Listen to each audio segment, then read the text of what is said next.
دايما بنتخانق مع حد او بيستفزنا نقول له طز، ولما يجي يقول لنا انت مش عارف انا ابن مين نقول له برده طز. دلوقتي هنعرف يعني ايه كلمه طز ومين يستاهل انك تقول له طز. قلت لمين قبل كده طز؟ للكليه. ليه؟ بعتت لي انذار عشان بغيب، رحت غايب. وطز قلت طز وكملت غياب. طيب مين قالك قبل كده طز؟ كليه. قالت لك طز ازاي؟ بعتت لي انذار تاني. طب تقول لي مين طز دلوقتي؟ كليه. عامله لك ازمه. انت كليه ايه؟ فنون جميله. لسه قايلها لواحده صاحبتي امبارح. ما اعرفش، كنت قاعد زهقان. قلتي مين قبل كده طز؟ اختي كتير. لا طز ليه؟ ببقى خدت منها مثلا حاجه من الهدوم وقفشتني بقولها طز فيك وفي هدومك وفي عيلتك كلها. طز؟ والله قلتها للدكاتره بتاعتي ولكل الناس في الحياه بقول لهم كلمه طز. مين قالك قبل كده طز؟ لا ما حدش قالها لي. ليه يعني؟ لا ما انا ما عملتش حاجه وحشه في حد، بس هي الحاجه الوحيده اللي اتقال طز لكل الناس، يعني في البلد اللي انت فيها دي قال لها طز. قلتي مين قبل كده طز؟ كل الناس. اقول الدكتور بتاع الهندسه الوصفيه. ليه؟ عشان هو مفتري قوي قوي. قلت مين قبل كده طز؟ بقولها كل الناس. ايوه زي مين مثلا؟ اي حد. اي حد بتقابله كده بتقول له ده؟ حد واي حد طز فيه. تقولي مين طز؟ لما اكس. تقولي طز بيك طز.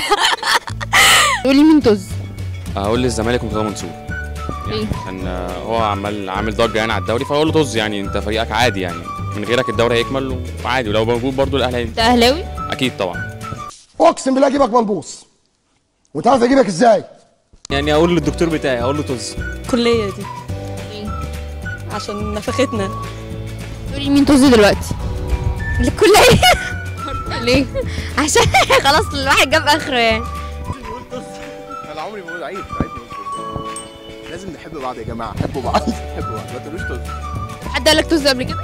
ما حدش يعرف يقول لي طز. يقول لي طز. طب انت قلت طز لمين قبل كده؟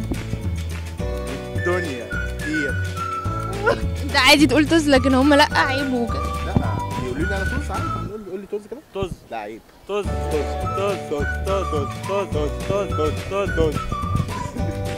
قلتي مين قبل كده طز؟ كل اصحابي الحمد لله. تقول لهم طز ليه؟ عايز عشان هم يستاهلوا الكلمة دي. طب حد قبل كده قالك طز؟ برد عليه بقول له قفاك محشي رز. طب تقولي مين طز دلوقتي؟ ليهم كلهم. ليه برضه؟ ما يستاهلوها عادي يعني. طب انت عارفه يعني ايه طز؟ لا. ليه خلاص؟ بقولها يعني لو انت تستاهل طز فيك كده يعني. البلد. ايه؟ من غير ليه؟ طز في البلد كلها. انت عارف يعني ايه طز؟ يعني كده. انت عارفه يعني ايه طز اصلا؟ يا ليه معنى؟ ليها معنى. سلام. يعني مثلا قولي كده. لا طز مش عايزه اعرف. يعني ايه طز؟ ايه؟ بتفاجئ عشان انا تعبت طب انا تعبت. طيب معلش ده تغيير، لازم ناخد شويه مختلف. ايه يعني ايه طز؟ طز دي طز يعني ايه طز؟ يعني ايه بقى؟ مكونه من حرفين، الطه والزين. محمد وحسين. بالظبط يا صح. صح؟ ما عشان قلت القاف ايه؟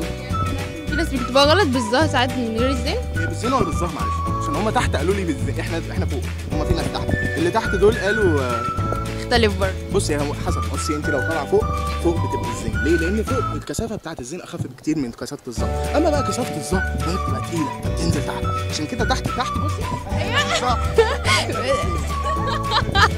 طب بالزين ولا بالظا؟ بالظه او بالزين. هنا يلا يا مازن. وصلنا لايه؟ الزين. انا فوق دلوقتي، المفروض تتعلمي بقى. يبقى لا احنا لا احنا بس بنعمل بروفا على الموضوع. ماشي، فوق بالايه؟ فوق بالزين يا محسن. تحت بالظه. يلا قولي. بالظه. لا فوق. ايوه هنا احنا بالظه. بس يلا. قالت بالايه؟ يبقى انا بالزين. طب بصي ايه؟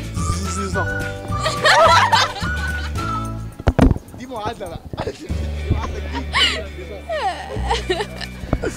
ليه؟ لان الحاجه لما بنضربها بترد لنا بنفس القوه، يعني كل فعل ليه رد فعل. مش هقول في مش عارف اقول اي كلام معاك. اقول بقى قصه طز دي. قول لي يعني ايه طز. طز دي يعني ملح بالتركي، وقصتها ان زمان كان بيبقى فيه ضرايب كتير، وكان الملح معلهوش ضرايب، فلما كان بيجي بتاع ضرايب يقول لهم ضرايب يقول له طز ملح. الله، انت بتذاكر من ورانا ولا ايه؟